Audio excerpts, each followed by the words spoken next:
একটা ছোট্ট গ্রামে ছিল এক গরিব কৃষক ও তার স্ত্রী। তাদের কোনো সন্তান ছিল না। একদিন কৃষক মাঠে চাষ করতে করতে একটা গাছ তার নজরে আসে, যে গাছটিতে 3টি পাতা যেন সোনার মতন চকচক করছে।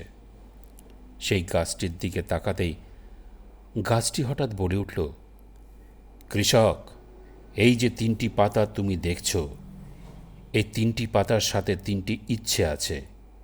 তুমিই বলো, তোমার 3টে ইচ্ছে কি? কৃষক এসব শুনে হতভম্ব হয়ে গাছটির দিকে অবাক হয়ে তাকিয়ে রইল।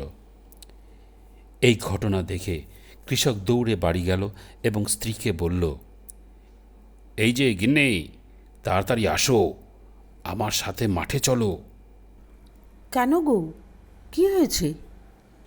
কৃষক বলল, আমি একটা গাছ দেখেছি, বলছে যে 3টে ইচ্ছে চাইতে।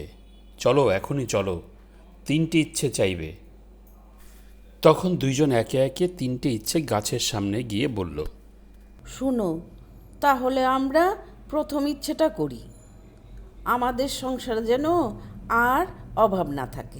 সাথে সাথে ঘরে চাল ডাল সোনা গরু ছাগল ভরে যাচ্ছে। গাছ বলল, এবার দ্বিতীয় ইচ্ছে বলো। এবার আমার দ্বিতীয় ইচ্ছেটা বলি, আমরা যেন সুস্থ সবল আর দীর্ঘায়ু হই।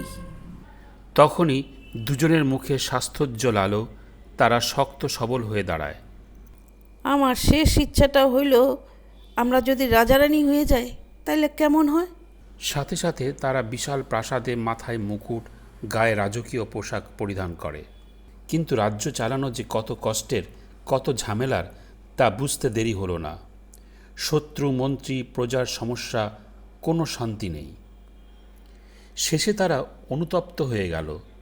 তখনই গাছের কণ্ঠ আবার শোনা গেল, যা পেয়েছ তা নিয়ে খুশি থাকো, লোভ করলে সুখ মেলে না। তাদের রাজ সিংহাসন মিলিয়ে গেল, তারা আবার গ্রামের সাধারণ কৃষক হয়ে গেল। তবে প্রথম 2 ইচ্ছের পর এখনও তাদের ঘরে রয়ে গেল।